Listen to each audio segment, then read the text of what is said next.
Hello students, in this chapter 7 we're going to work with payroll registers, and we're going to work with a feature called round and the if functions, and also VLOOKUP and HLOOKUP. There are some different functions that you can do while you're in Excel. The first thing I want to talk about is, if you look, everybody that has ever worked knows that they get a paycheck and that you get your regular rate of pay, and then you get your overtime if you work over 40 hours or whatever the law um, provides. And sometimes you get an overtime rate of 1.5 times your regular salary.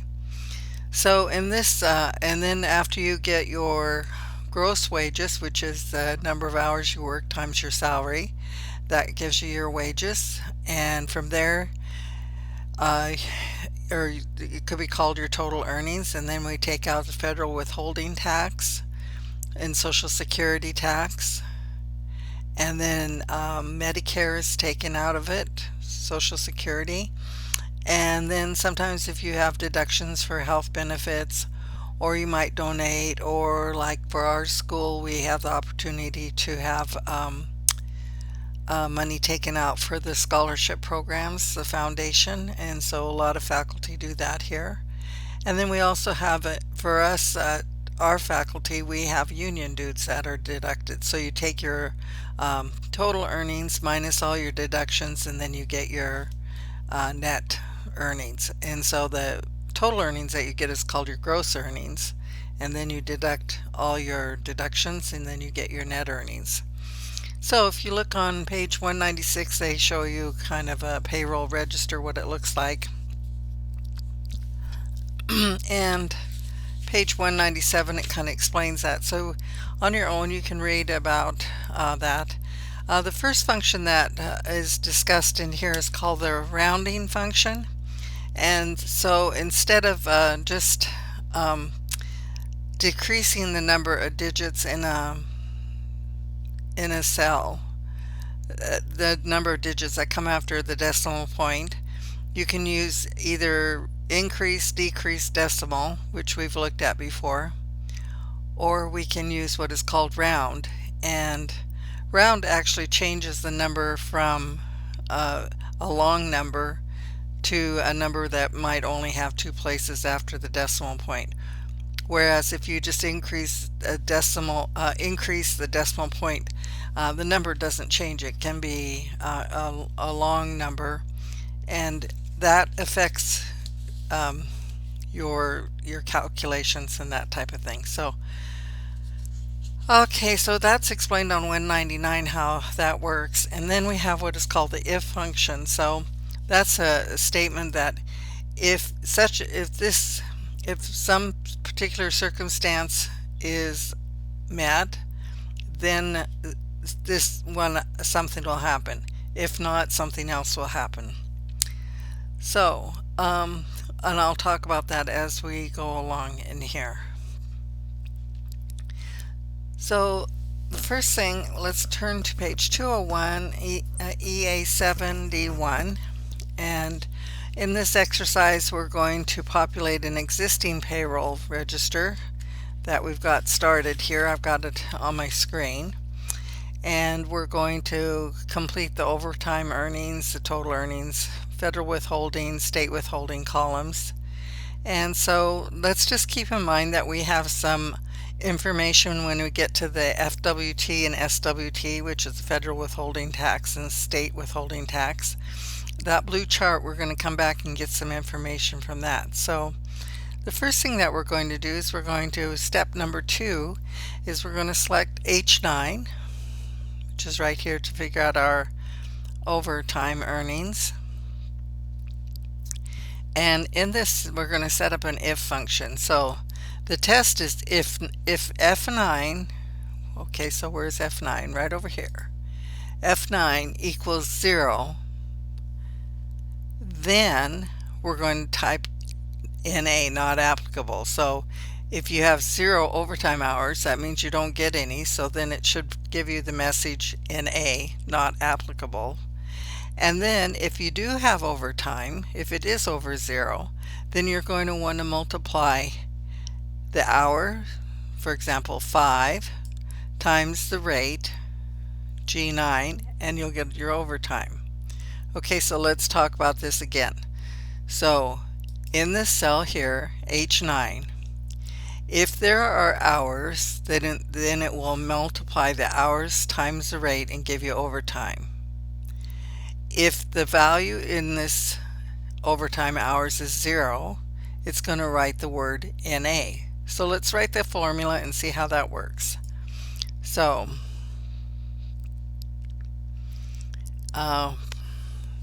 it starts out with the equals if, and so if we have an open print, if F9 equals 0, comma, type NA. And I put the NA in quote because we want that to be typed in text. And then a comma, if not, F9 times G9. And then we have to close it with parentheses and then say enter. Okay, so if F9 here is 0, put NA. If it has hours, multiply the hours times 1650.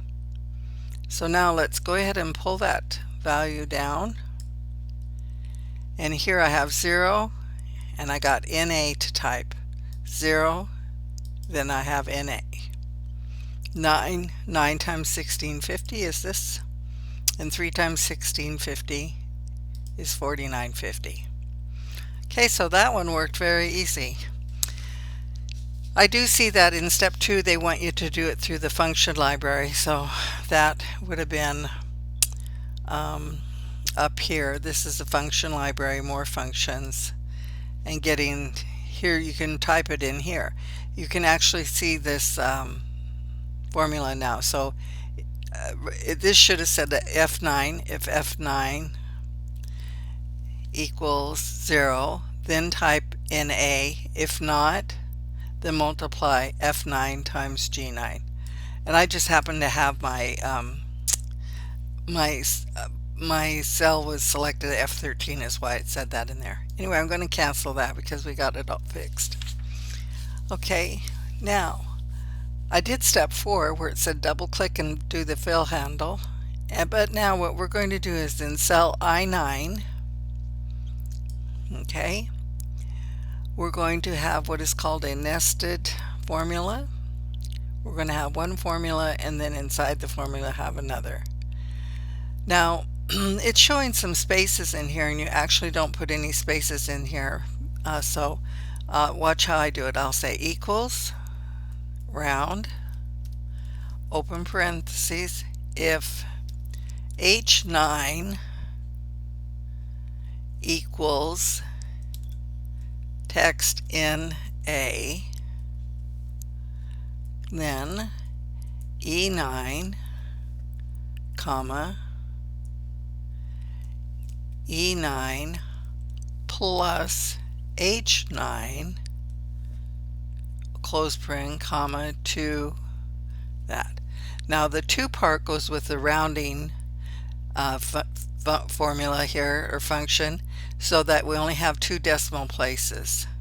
So now if H9, which is right here, if this says NA, then type in E9, which is right here, regular earnings, and if not, do regular earnings plus the overtime earnings to give you the new amount. So let's press my enter key and see if the formula worked for us. And it did, because 440 plus 82 equals 522, and then I can double click and our formula goes down. Now see how the NA, it picked up the NA, and then the 440 just gave us 440 there. Okay, so we're finished with that, and then in italics it explains to you what we just did, like I just mentioned there. Let's go down to step number 6. Click cell I9. Oh, I filled that down. That's number 6, so I filled it down. Now number 7, we need to enter the federal and state withholding from J9 and to K13. So let's go back to one page, and we have those amounts over in the middle of page 201, and Z Lassiter has 16, 17, 11, 24, 22. Oops. Now double check your work, and you can see I made a mistake here, so 22. And then now I have to put in the SW, and it's 10, 12, 7, 16, 15. And I have a problem up here. That was supposed to be 10, and I had something going on. So those amounts come from the previous page in the little blue chart. And we are ready to save our document. So we did overtime with an if statement. We did the total earnings by adding this column and this, and added in our federal and state tax. So file, save as, and I'm going to put this, that was 1, and then file, save as. You can name you name your document as directed. I'm just putting different numbers on this up because I don't want to explain it. I just am. Okay, now on page 203 it talks some more about these nested functions. And in a cell, sometimes you have cell references that are absolute, and sometimes they're called relative. So when you have an absolute cell reference, that means that it's a very stable, fixed cell that you're going to be using. When you have a relative, it might change as you move down from cell to cell or across column to column. And if you look on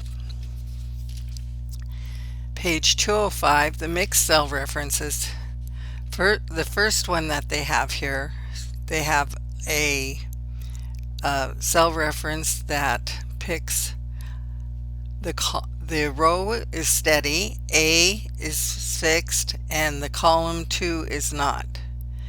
Times B $1. The B is the column, and the row is 1, and it's a fixed row 1. Okay, so we will be working with that. And so to make a cell reference absolute, you put a $sign in front of the row or the column or both. So if you look at the blue chart on page 205, if you happen to type the cell reference B6 just by itself, it'll be a relative cell. And the next time if you copied and pasted it into another cell, it's going to change to C6. If you had B6 as relative, it's going to change to B7 or B8 or B9, whatever. It moves and it's flexible. Then we have an absolute column and row. So the column is B and the row is 6. So absolute column B, absolute row 6.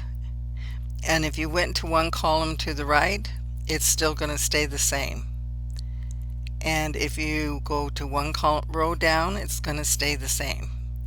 And so just by talking about it, it's not very apparent, so I'll have to wait till we get into this work here, and then I'll explain how it actually works. Okay, page 206. It looks like a lot of work, but it's just a lot of explanation in there, so I'm going to do the explaining, but I'm not going to be reading that. I'm just going to give you the actual formula. And when you go to D, when you get to the reinforced exercises, I actually put the formulas in there for you to read so that you have a little bit of help with that. So we need to go to cell L9. Okay, we're going to find out the deductions.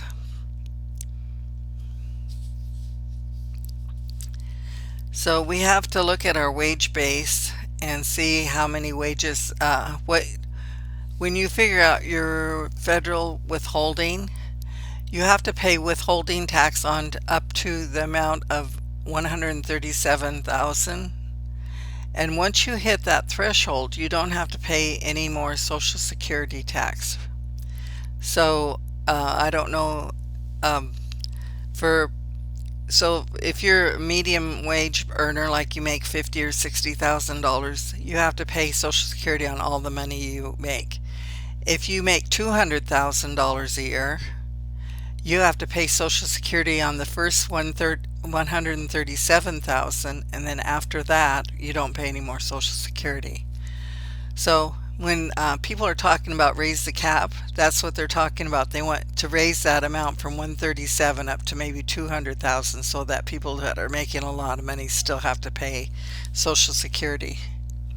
So we never want our Social Security to go away. I sure don't, anyway. So let's write this formula. Equals round. Oops, I'm in the wrong cell. It would help if I started. I have to undo. Okay, Social Security, L9, perfect. Equals round,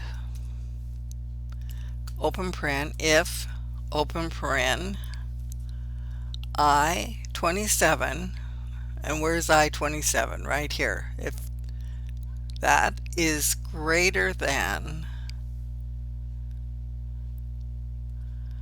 the greater than is down on the bottom row, capitalize, I-27 is greater than L-24, comma, 0, comma, and so that, what is that saying? It's saying if this amount over here is greater than this, we're going to do something. If not, we're going to do something else.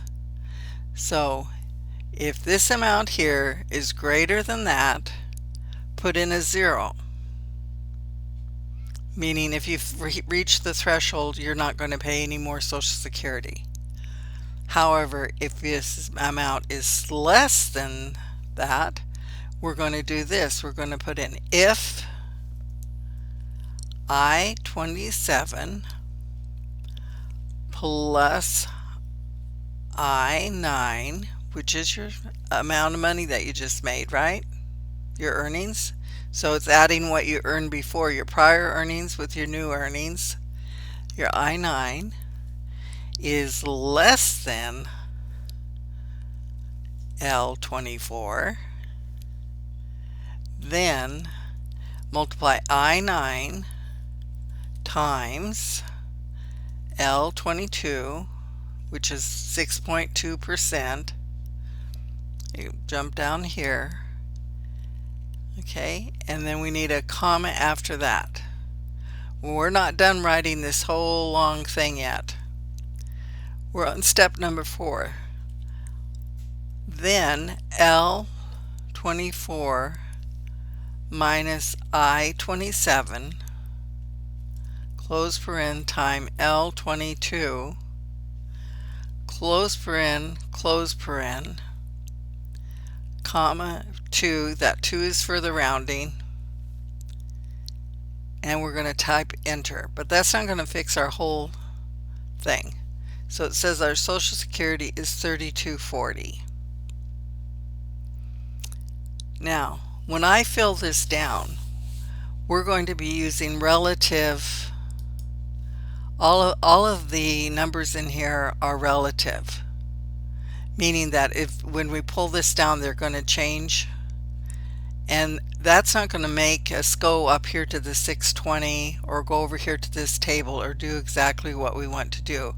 We want to go from I-24, I-25, but we don't want to go to a different column or anything. So when we use the relative numbers, it's going to make us go to these particular places on the worksheet. So I'm going to put in this and pull it down, and it doesn't work because it's looking for a number like right here. It might be looking for 620 and it's actually going down or going down relative like. So we're going to fix that in this next step. Step number 6, select cell and type a $ in front of the column and row references for the first two instances of L24. Okay, so I'm going to come in here,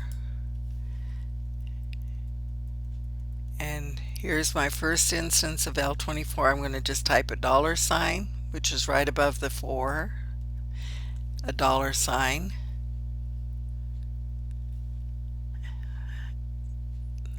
absolute L24. We'll come down here to the next one, L24. So now, where is L24? Right here and right here. This is L24, the 137.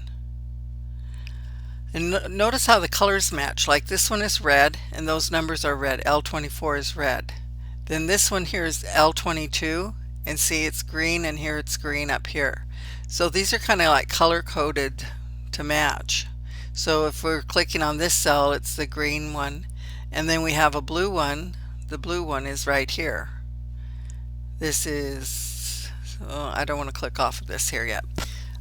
So we have I9. Okay, so we just did the L24. That was step number 6. With cell L9 still active, click anywhere in the first instance of L22 and type F4. Okay, so we'll come along here, and if you're on a laptop, you hold down your function key and press F4, but I'm going to, instead of using that feature, when you press your F4 it puts $ on there. I'm just going to type in the $ because it's a little bit easier for me to show you. Okay, so I just made L22, which is this cell right here, absolute. Don't go over here, don't go over there, don't go up, don't go down, go to that particular cell. That's why it's absolute. Okay, so that's good. And so now it says insert absolute formatting for the final instances of L24 and L22. So again, a $, and a $, a $, and a $, or you could press your function F4 or your F4 key. We'll do the same thing. Okay, now let's go to the end of this here and press our enter key. I got the same number, but let's see if it works for the rest of these.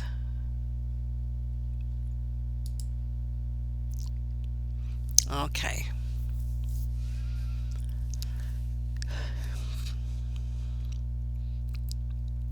So now it says our Social Security tax is now properly calculated. So this one here, J. Gomez, look how much money he earned, $214,000. Is that over or under the threshold?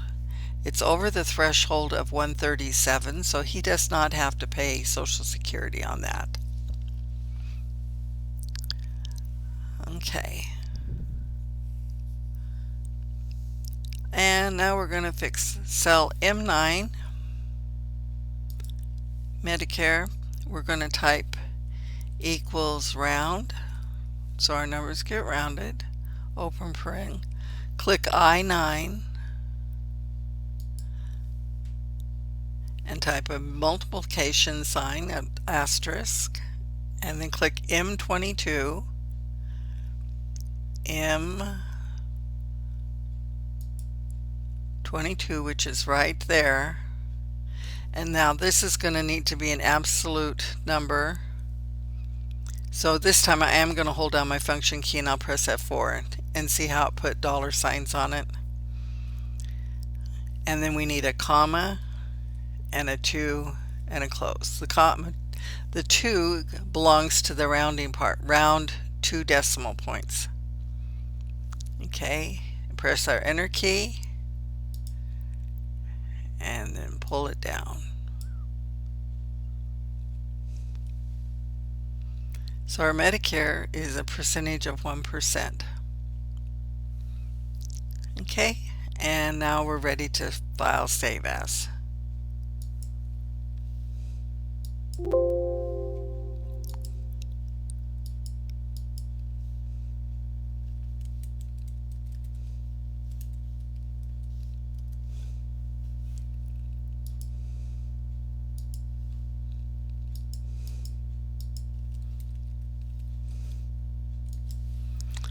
Okay, so that does those two. The next part is going to be the VLOOKUP. And so I'm going to stop this video right here, and so you can digest this a little bit. And actually, let me show you something. I will put the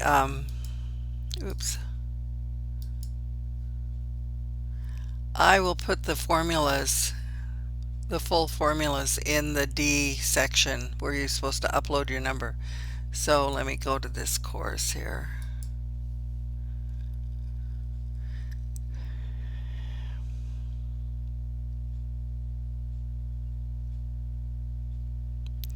And so on D, right in here,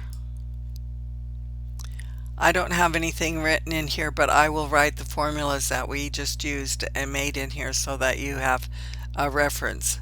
I'm going to show you the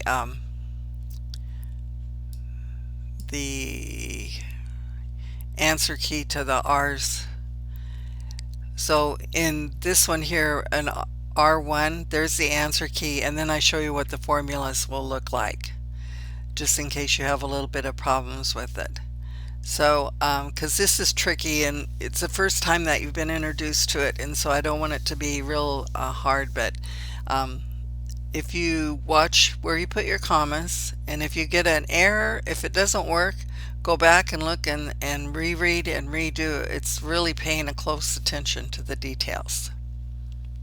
Okay, I'm going to start a second video for the rest of the chapter for the other two, D3 and D4.